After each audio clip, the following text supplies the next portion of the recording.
नमस्कार दोस्तों, ocean network में आपका स्वागत है। मैं हूं ओमकार चौधरी और मेरे साथ जुड़ रहे हैं भाव तोरसेकर। भाव को जोड़ करके कार्यक्रम को आगे बढ़ाते हैं। भाव नम- नमस्कार, बहुत नम- स्वागत है। नमस्कार नमस्कार। भाव आज सबसे पहले तो हम इस बात की चर्चा करेंगे, ये जो हिजाब प्रकरण जो है इसको तूल दिया गया है, मामला सुप्रीम कोर्ट तक पहुंच गया है, हाई कोर्ट में सुनवाई हुई है, हाई कोर्ट ने उस पर रोक भी लगा दी है।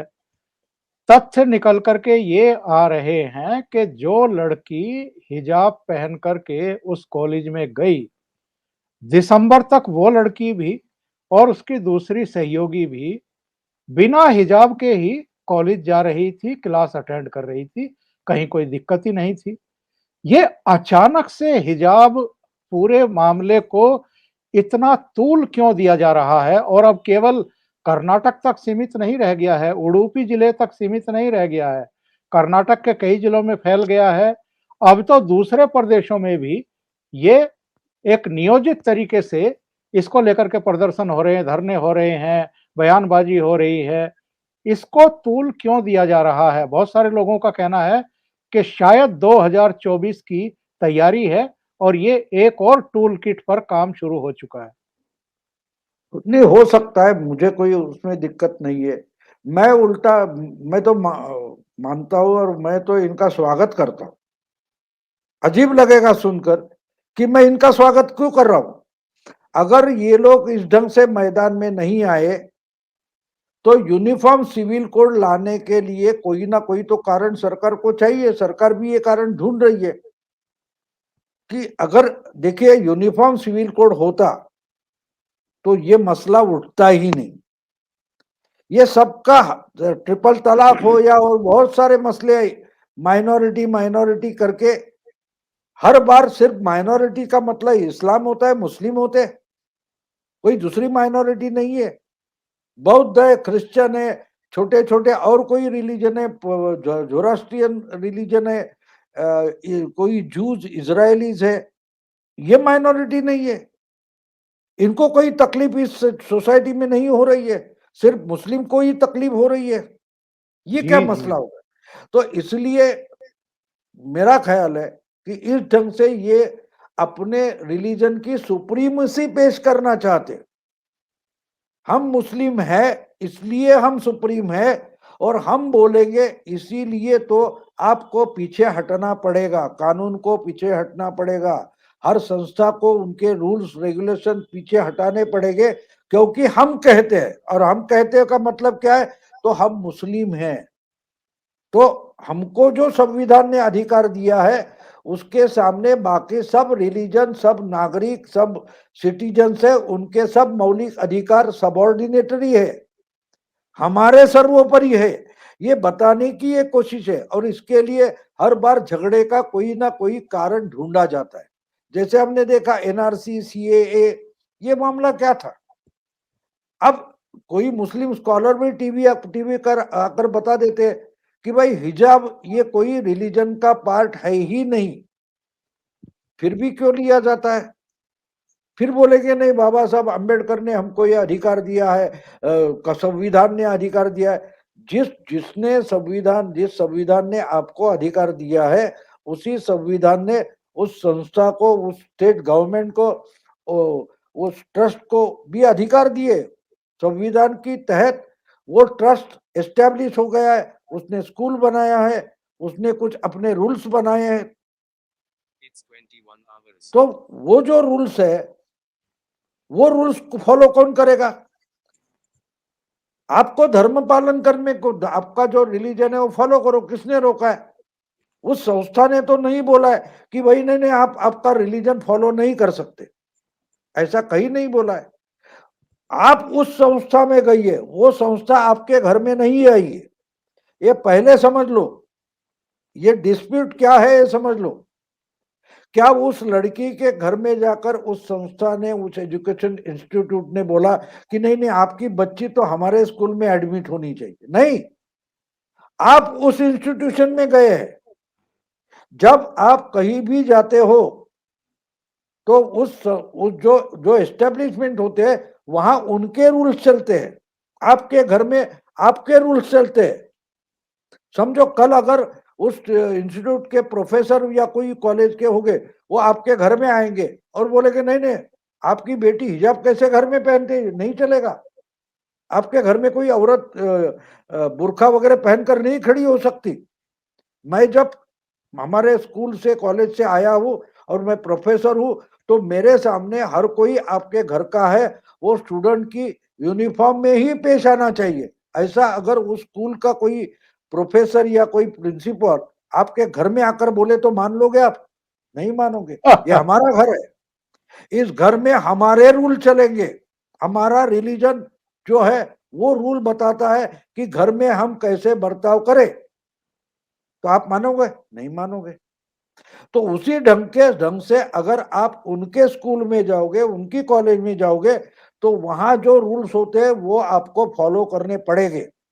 नहीं तो लिख के दे दो कि आप हमारे घर में आ जाओ, हम आपके रूल हमारे घर में फॉलो करेंगे और आपके स्कूल में हम हमारे जो रूल्स है वो हमारे बच्चे फॉलो करेंगे। क्या लिख के देने के लिए तैयार है? नहीं है, नहीं है। ये कह रहे हैं कि हम हमारे घर में जो बर्ताव करते हैं, जिस जिस ढंग से जीते हैं, बस वही आपके कॉलेज में ही आपको फॉलो करने पड़ेंगे। तो ये कहां से गए? मौलिक अधिकार अगर आपके हैं तो उनके भी है, उस स्कूल के है, उस एस्टेब्लिशमेंट के है, और उन्होंने अपने रूल बनाए। आप अगर रेलवे स्टेशन पर जाओगे तो बोलोगे नहीं नहीं नहीं, नहीं मेरे रूल्स चलेंगे। अगर लॉकडाउन चल रहा है, कोरोना चल रहा है, तो हर एक को मास्क पहनना पड़ेगा। आप बोलोगे नहीं नहीं वो तो नहीं चलेगा, हमारा रिलीजन मास्क पहनने की परमिशन देता ही नहीं है। ये भी आर्ग्यूमेंट हो सकता है, इसके लिए तैयार हो जाओ। समझ लो ये क्या मामला है। हिजाब का मामला जो सामने आया है वो एक स्कूल या एक बच्ची या और कोई स्कूल की लड़कियां उनके लिए नहीं है। ये बोल रहे हैं कि जिस संविधान के आधार पर इस देश में गवर्नमेंट एस्टेब्लिश हुई है, उस गवर्नमेंट में जो रूल बनाए हैं वो हम मानते नहीं है। उस रूल्स लॉ और संविधान के तहत जो स्कूल बनी है, वहां जो रूल्स बने हैं उनका पालन हम नहीं करेंगे। ये डिस्प्यूट है। आप समझ लो, आप समझ लो कि मामला कहां जा रहा है। झगड़ा किस बात का है? झगड़ा हिजाब का नहीं है। अगर इतने सालों से उसी स्कूल में मुस्लिम बच्चियां आती थी और हिजाब बिना हिजाब पहन के यूनिफॉर्म में आती थी, और खुद ये बच्ची भी अगर इतने सालों से, कुछ 1.5 2 4 सालों से उस स्कूल में अगर बिना हिजाब के आ रही थी, तो इस्लाम कल परसों स्थापन हो गया? इस्लाम नाम का रिलीजन क्या कल परसों स्थापन हो गया? और इस बच्ची को अचानक समझ में आ गया कि नहीं नहीं, मेरा रिलीजन तो हिजाब पहनकर ही सब जगह जाने को बोलता है। ये इसको कब पता चला? ये मुस्लिम कब बनी? ये सवाल पूछा जाना चाहिए। चर्चा इस सवाल पर होनी चाहिए कि इस्लाम, इस बच्ची को कब पता चला, उसकी पेरेंट्स को कब पता चला कि इस्लाम में हिजाब पहनना इतना जरूरी है कि जहां भी जाओ हिजाब पहन के जाओ। इस पर चर्चा हो रही है, क्यों नहीं हो रही है? चर्चा किस बात पर हो रही है? उस बच्ची का अधिकार। और वो स्कूल इनके घर में नहीं आया है, ये बच्ची उस स्कूल में जाती है। तो उस स्कूल के, उस कॉलेज के, उस ट्रस्ट के जो अधिकार है उस पर चर्चा क्यों नहीं होती? तो गलत एजेंडे पर चर्चा और डिबेट हो रहे हैं, ऐसे मैं मानता हूं।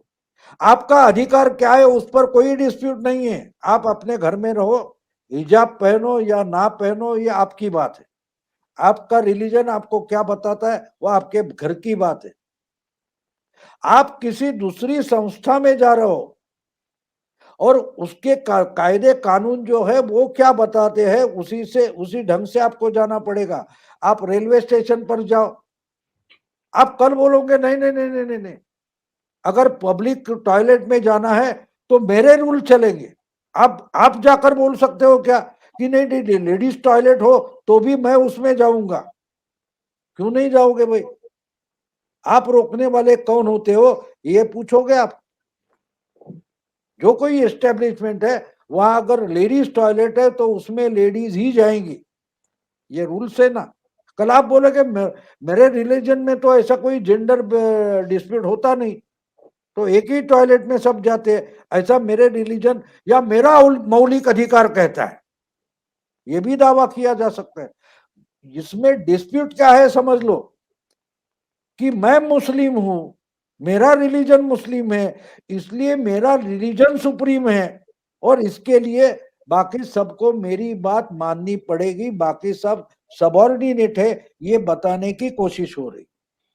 भाव ये जो कुतर्क दिए जा रहे हैं कि ये तो उनका अधिकार है, चाहे वो घूंघट में जाएं, चाहे वो बुर्के में जाएं, चाहे हिजाब में जाएं, चाहे बिकनी में जाएं, ये जो कुतर्क दिया गया है प्रियंका गांधी वाड्रा की तरफ से, तो बहुत सारे लोगों ने सोशल मीडिया पर कहा कि फिर तो जैन जैन समाज के जो लोग हैं, जो उनके गुरु हैं, जो निवस्त्र रहते हैं, वो भी कह सकते हैं कि ये हमारा मौलिक अधिकार है, हम भी इसी अवस्था में क्लास में जाकर के बैठेंगे।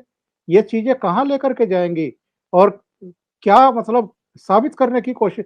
दूसरी बात इसी से जुड़ा हुआ सवाल है, कांग्रेस आज सुप्रीम कोर्ट पहुंच गई, ये कांग्रेस क्या मुस्लिम लीग बनना चाहती है भाऊ? नहीं, अच्छा हो गया वो गए तो कपिल सिब्बल को लेके गए, और कपिल सिब्बल आजकल सुप्रीम कोर्ट के ब्लैकलिस्ट में है, तो कपिल सिब्बल लॉयर बन गए, उसका मतलब ही वो तो उनको भगाने वाले थे, वो तो बात छोड़ दो। मुझे एक पुरानी बात याद है, 1989 में जो अकाली दल टूटा था और उसका सिमरनजीत सिंह मान गुट होता हुआ करता था, जो सिमरनजीत सिंह मान खालिस्तानी, उनके उनको अरेस्ट भी हुआ था, वो बड़े आईपीएस अधिकारी थे, हाँ, पूर्व तो आईपीएस। उनके गुट से मेरा ख्याल है कोई अटवाल या इस नाम से कोई एमपी चुन कर आया था, और उसने भी पार्लियामेंट में मेरा रिलीजन बोलता है कि कटियार रखनी है, तो वो तलवार तलवार लेकर हाउस में जाना चाहता था, याद है आपको? बिल्कुल बिल्कुल। उस पर बड़ा बवाल हुआ था, तो उसको क्यों रोका, ये भी राहुल गांधी और प्रियंका वाड्रा से पूछ लेना चाहिए, तो उनको क्यों रोका गया भैया? क्यों नहीं पार्लियामेंट में उनको तलवार लेकर जाने में रोका गया? अगर जैन मुनि जो दिगंबर पंथी होते हैं, वो तो बिना वस्त्र के जिंदा रहते हैं और जीते हैं, तो वो भी उसी ढंग से सब जगह पहुंचे, तो आप मान लो, क्यों तकरार करते हो? वो जो तरुण सागर स्वामी थे, उन पर बड़ा बवाल इसके पहले हो चुका है, उस पर जी भी जी। चर्चा हुई थी, तो उस वक्त जो उल्टा बोल रहे थे, आप दूसरों के मौलिक अधिकार पर बोल रहे, तो कांग्रेस वगैरह बोलती है उनको कोई रिलीजन वगैरह से कोई मतलब नहीं है, हाँ ये बीजेपी इसका विरोध कर रही है तो हम समर्थन करें। अगर कल बीजेपी भी बोल देगी नहीं नहीं बच्ची का ये मौलिक अधिकार है, तो ये ताबड़तोड़ उसके खिलाफ बोलना शुरू कर देगी। राहुल और प्रियंका को खुद का दिमाग लड़ाना आता ही नहीं, ये सिर्फ हाँ उन्होंने पूछा होगा कि क्या भाई मोदी क्या बोल रहे हैं इस पर, बीजेपी क्या बोल रहे हैं, नहीं नहीं बीजेपी हिजाब का विरोध कर रहे हैं तो हम समर्थन करें। इनकी पॉलिसी कैसे, कांग्रेस का जो पॉलिसी मैटर वो कैसे तय होता है, बीजेपी पहले तय करे कि वो किस साइड में है, तो हम खिलाफ खड़े हो जाए। तो कांग्रेस क्या बोलती है उस पर हमको चर्चा करने की जरूरत ही नहीं है, बिल्कुल जरूरत नहीं। कल अगर मोदी जी बोल रहे कि नहीं उस बच्ची का अधिकार मुझे मंजूर है, तो ये ताबड़तोड़ बिना एक सेकंड नहीं गवाएंगे राहुल और प्रियंका, वो उस बच्ची के खिलाफ बोलना शुरू कर दे। आपको वो बात याद होगी जो अध्यादेश बनाया था, ऑर्डिनेंस बनाकर मनमोहन सिंह अमेरिका चले गए थे जनरल असेंबली में हाजिर होने के लिए, तब प्रेस ये प्रेस कैसा, क्लब में प्रेस कॉन्फ्रेंस की हाँ गई प्रेस थी। क्लब में था, और वहां कौन थे उनके वो अजय माकन। अजय माकन, वो कैसा बिल्कुल सही हो डिफेंड कर रहे होते, राहुल गांधी आकर बोल गए नहीं नहीं ये तो पागल है, वो ट्रैश है, वो फाड़ कर फेंक देना चाहिए, तो वही अजय माकन उल्टी जबान से बोलने लगे कि नहीं नहीं ये तो कानून ऑर्डिनेंस गलत था। तो ये कांग्रेस की हालत है, उनको पता नहीं होता क्या है। जब तक राहुल गांधी जी को कोई साक्षात्कार नहीं हो जाता, तब तक कांग्रेस एक जुबान में बोलेगी, और राहुल गांधी ने फिर उल्टा बोल दिया तो वही लोग बिल्कुल उल्टी जुबान से बोलना शुरू कर देते। तो कांग्रेस को इसमें क्या लगता है, उसको हमको चर्चा करने की जरूरत ही नहीं। और भाव उस बच्ची के बहुत सारे फोटो आजकल सोशल मीडिया पर आ रहे हैं। वो फटी हुई जीन्स पहन कर के कहीं किसी पार्क में बैठी हुई है, ऊपर उसने टॉप डाला हुआ है। लोगों ने सवाल किया है कि आप डेट पर जाएंगी, पार्क में घूमने जाएंगी, मार्केट में जाएंगी तो जीन्स में जाएंगी, और आप स्कूल कॉलेज में कक्षा का अटेंड करने जाएंगी तो आप हिजाब पहन करके जाएंगी। अचानक आपको इल्म होता है, जो अभी आपने टिप्पणी की है, कि क्या उसको अब पता लगा है कि वो इस्लाम धर्म को मानने वाली है, या इस्लाम धर्म में हिजाब पहनना जरूरी है, और वो भी क्लास में, जिस पर कॉलेज प्रशासन ने ऑब्जेक्शन किया। और अब देखिए, असदुद्दीन ओवैसी उस बच्चे की तारीफ कर रहे हैं। जनता दल एस के एक नेता ने जाकर के 1 लाख रुपए का इनाम दिया। देवबंद में जो इनके धर्म गुरु बैठते हैं, उन्होंने कहा कि हम 5 लाख रुपए देंगे उस बच्ची को। मतलब आप कट्टरवाद फैलाना चाहते हैं, और आप जो आज की नई पीढ़ी है उसको गुमराह करके गलत रास्ते पर ले जाना चाहते हैं। आज अफगानिस्तान जैसे देश में भी हिजाब को और बुर्के को उतार करके फेंका जाता है, इसका विरोध किया जाता है। और भारत में ये लोग कट्टरवाद फैला रहे हैं केवल वोट बैंक पॉलिटिक्स के चलते। नहीं, बिल्कुल बिल्कुल कर रहे हैं। देखिए, इसलिए तो मैंने बोला ना, सवाल हिजाब का है ही नहीं। हमको झगड़ा करने के लिए कुछ कारण चाहिए, रीजन चाहिए, निमित्त चाहिए। तो बस बाकी हम कुछ भी करेंगे, लेकिन आपका रूल मुझे तोड़ना है। वो लड़की क्या बता रहे, स्टेटमेंट क्या कर रही है, समझ लो कि हाँ पार्क में तो मैं जीन पहन कर जाऊंगी, कोई बात नहीं, या और कोई डेटिंग पर करना है या और कुछ करना है, वहां मैं कुछ भी कपड़े पहनूं, लेकिन स्कूल में ही मैं हिजाब पहन कर आऊंगी, क्योंकि मुझे आपके रूल तोड़ने हैं। तो सब मुद्दा घूम फिर कर वही आ गया ना, कि उसको इस्लाम से कोई मतलब नहीं है। इस्लाम के नाम पर मुझे आपके रूल कानून तोड़ने हैं। तो मतलब ये है कि उसको, उसका जो मोटिव है, वो मोटिव क्या है कि इस स्कूल के जो रूल्स है वो मुझे तोड़ मरोड़ कर रखने हैं। ये बात आप समझ लो। इसलिए मैंने शुरू में बोल दिया कि ये सवाल हिजाब का है ही नहीं, ये रिलीजन का सवाल है नहीं। ये मैं मुस्लिम हो इसलिए मैं कुछ भी मनमानी करूं, इसका अधिकार मुझे संविधान देता है। ये इस्टेब्लिश करने की कोशिश है ये। भाव क्या इसके पीछे आप कोई अंतरराष्ट्रीय साजिश भी देख रहे हैं? कुछ देशों की साजिश है? नहीं नहीं, अंतरराष्ट्रीय साजिश वगैरह नहीं, ये तो इंडिया के खिलाफ जो लोग हैं उनकी ये साजिश पुरानी है। वो इसके लिए कारण ढूंढते हैं। अब देखिए आपको एनआई के सीए के टाइम भी ये सब इंटरनेशनल सपोर्ट मिला था, फिर कृषि कानून के समय भी आपको मिलता, हमने आपने देखा है। तो ये बातें होते रहती है, उस पर ध्यान देने की जरूरत नहीं है। ये जो इंडिया के, अब देखो उस पर न्यूयॉर्क टाइम्स कोई एडिटोरियल लिखेगा, वॉशिंगटन पोस्ट कुछ लिखेगा, टाइम मैगजीन भी लिखेगा। तो ये चलता आया है, उसमें कोई नई बात है नहीं, नई बात है नहीं। ये कारण ढूंढते रहते कि हम किस बात पर आगे चलकर झगड़ा पैदा करें, ये इनकी आदत बन गई, उसमें नई कोई बात नहीं है। इसलिए मैंने शुरू में बोल दिया कि मसला हिजाब का है ही नहीं, ये इसमें अपनी सुप्रीमसी प्रूव करने के लिए ये सब चल रहा है और झगड़ा किया जा रहा है। और अगर अगर संविधान के अधिकार में देखो तो हमारा अधिकार सुप्रीम है और बाकी सारे सबऑर्डिनेट है, ये दिखाने की ये कोशिश है। और हर बार होती रहती है, हर बार होती रहती है। ये मंदिर का मसला हो शाहबानू से लेकर आज तक, ये इसी ढंग से चलता आया। और भाव आपने जो बहुत महत्वपूर्ण बात की है, अगर मैं उस पर लौटूं, आपने कहा है कि ये समान नागरिक संहिता का रास्ता एक तरीके से खुलता हुआ दिखाई दे रहा है। क्या आपको लगता है, क्योंकि सुप्रीम कोर्ट भी एकाधिक बार कह चुकी है कि इस देश में एक संविधान, एक कानून और सब सब पर वो लागू होना चाहिए। क्या इसके रास्ते आपको खुलते हुए दिखाई दे रहे हैं? सीरियसली, क्या ये सरकार ऐसा कुछ कर पाएगी?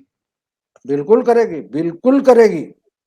देखो, एक बात होती है ना कि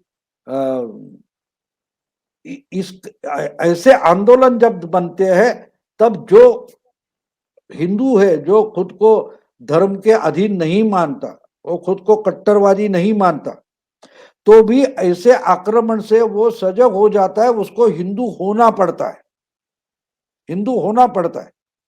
तो ऐसे आंदोलन आरएसएस के एजेंडा को और ज्यादा लोगों के पास ले जाते, कन्विंस करते। पिछले 70, 80, 90 साल में आरएसएस ने अपने प्रचारकों से जितना काम सक्सेसफुली नहीं किया होगा, उतना ये ऐसे लोगों के इस्लामिक या कोई राष्ट्रवाद के खिलाफ के आंदोलन है, उन्होंने कर दिया है। अब ये आंदोलन ले लो, तो बहुत सारे नॉर्मल हिंदू हो गए जो बीजेपी के साथ नहीं हो गए, आरएसएस के साथ भी कट्टरता से जाना नहीं चाहेंगे, वो भी ये देखकर सजग हो जाते कि नहीं भाई, एक तो ये तो अभी ऐसी सिचुएशन आ गई है, या उस पार या इस पार, तो हमको किस पार रहना है ये तय करना पड़ेगा, तो उनको बीजेपी के साथ आना पड़ेगा। इससे वोटिंग पोलर यानी जनमानस जो है वो पोलराइज होने में मदद मिलती है। इसलिए मैंने शुरू में बोला, मैं हिजाब के आंदोलन का स्वागत करता हूं, क्योंकि वो कॉमन सिविल कोड अगर होता तो ये ऐसा झंझट, हिजाब का आंदोलन खड़ा ही नहीं हो सकता। ये कन्विंस करने में मदद करने वाला आंदोलन है, तो मैं उसके खिलाफ क्यों जाऊं? मैं उसका स्वागत करता हूं, जोर शोर से स्वागत करता हूं। और जोर से लड़ो, दिखाओ, इस देश के जो हिंदू है उनको दिखा दो कि हम अपने रिलीजन के लिए कैसे इकट्ठा हो रहे हैं। अगर हमसे बचना है तो तुम भी इकट्ठा हो जाओ। ये उत्तेजना हिंदू समाज में ऐसे आंदोलन खड़े कर देती है।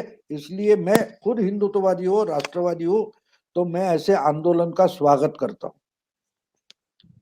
और भाव, आपको लगता है कि ये सब जो चल रहा है, इसका चुनाव पर किसी रूप में कोई असर पड़ेगा? बिल्कुल पड़ेगा। अभी जो पर्टिकुलरली यूपी जो है, यूपी में इसका बहुत बड़ा असर पड़ेगा। पहले से ही हिंदू मुस्लिम ये बनाने की कोशिश ओवैसी ने, समाजवादी पार्टी ने और कांग्रेस ने की है। तो जब हिजाब का आंदोलन चुनाव के समय हो रहा है, तो उसका बहुत बड़ा परिणाम इसमें होगा। और पर्टिकुलरली आप बोलते हो ना कि जाट लैंड में तो मुस्लिमों को अलग निकालने की, जाट और मुस्लिम भाई भाई बताने की कोशिश की गई थी, तो उस जी, पर जी। ये हिजाब आंदोलन पानी फेरने वाला है।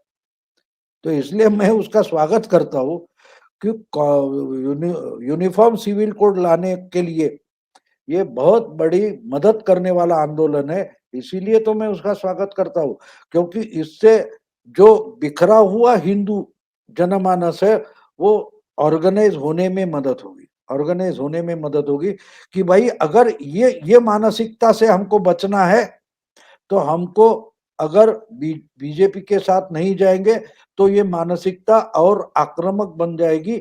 इसके लिए लोगों को बीजेपी के साथ, बहुत सारे हिंदुओं को बीजेपी के साथ जुड़ना ही पड़ेगा। जो बीजेपी बोले ना बोले, लोगों को तो मालूम है बीजेपी की हिंदुओं के साथ है, हिंदुओं के हक के लड़ने वाली अकेली पार्टी है, तो ज्यादा से ज्यादा लोग हिंदुओं के साथ जुड़ते जाएंगे। और आपको ये समझा इसलिए रहा हूं मैं कि हमारे महाराष्ट्र में भी जो होम मिनिस्टर है वो शरद पवार के पार्टी के, उन्होंने भी ओपनली बोल दिया है कि भाई और राज्यों का जो आंदोलन है वो महाराष्ट्र में नहीं होना चाहिए। तो वो समझ रहे कि हमारे पार्टी में जो वोटिंग करने वाले हिंदू है ये इससे विचलित हो रहे हैं। मालेगांव में तो सुनते हैं कि बड़ा प्रदर्शन हुआ है।